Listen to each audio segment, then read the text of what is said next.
Italiano word of the day for today, Friday, 24 April 2026. From me, Tanis, she, her, hers of Seattle, to you, whoever you may be, is Arzillo, which translates to English as sprightly, and a sprightly individual is like agile and kind of like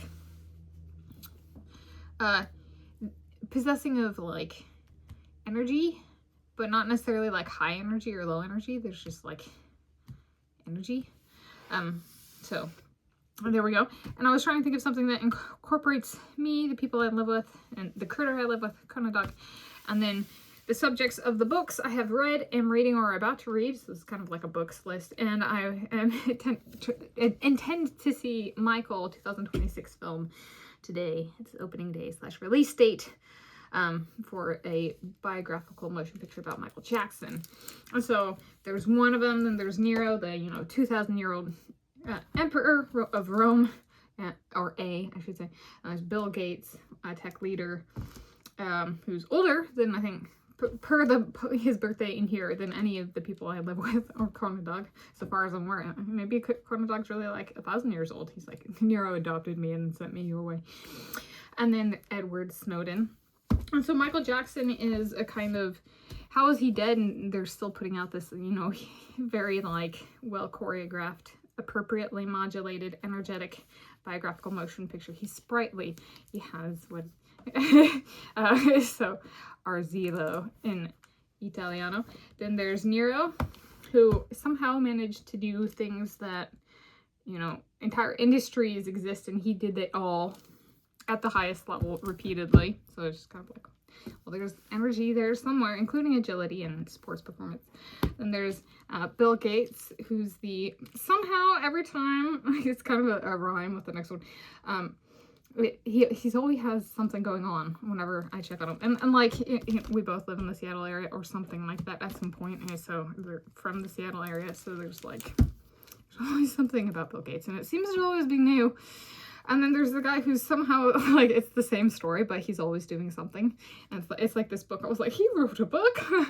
He's like, so this one's more like a fairy type, kind of energy. And this is like the Energizer Bunny beating the drum, where it's like, he always has something going on. It's like, how do you all, and you're like, aren't you still stuck in Russia or whatever? It's like, he's sprightly. And then so thinking about my parents, so my dad, this is one, I'm going to focus a little bit on like peculiar behavior, because most people grow out of it or listen to no means no. So like with my dad, so I have these alarms that I've set, had set for years, and sometimes you, sometimes don't. And like recently he decided to take after my sister's husband. And he decided to flush the toilet when my alarm went off. He does stuff like that. He'll like try and synchronize with my stuff. And so to get me thinking about his genitalia, first thing I get up, right, I'm not fully dressed for the day. I'm in bed, so my alarm goes off and he's flushing the toilet. And like he did it like, when I started, my soulmate is my DJ. So like, instead of thinking about your soulmate, think about my genitalia. So, I press play on my music and he flushes the toilet. And I'm half naked in bed. And so like, I've been calling stuff out like that to him for years, and he doesn't ever listen, right? And it only escalates. And so like, another one is like, he's now very sexually suggestive in the sense of he won't even necessarily close the door if he's peeing. So like, I communicate no means no by not even going in that part of the house. And I'm like, that takes sprightly energy to keep doing that even after no means no. Most bad people channel it constructively into something else, if nothing else. And then my mom, actually, it has to do with Michael Jackson. Growing up, she would kind of turn the news on or point to like, they might have news where someone in the name, image, and likeness of Michael Jackson might be pointed out for like particular behavior in relation to children. And then she would try and touch me, or she would leer at me. And Michael Jackson is actually one of the people that I learned to fight back on. Like where I was like, maybe this news coverage is about me and my home life, and they're doing this to try and communicate that there's a problem with my parents and how they've touched me without my consent. And I eventually was like, yeah, but if I just think it, then maybe like they're not stopping. And I was like, so I can say no, don't touch me, which I did. I also figured out I step away, and I still physically step away from both of my parents, or avoid them in certain spaces, because they are a bit intrusive and inappropriate in their interactions.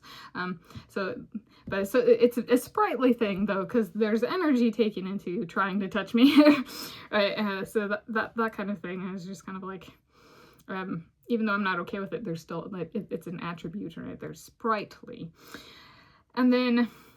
And people go, but how are you okay with that? I'm not okay with it. I do fight back. And my sister growing up, my dad would actually come up, she'd be in the shower. And this is something they both do. They'll coordinate their activities to me opening and closing my door because it squeaks. Or I take a shower and they'll call up, I'm in the shower. So they want me thinking about them when I'm naked.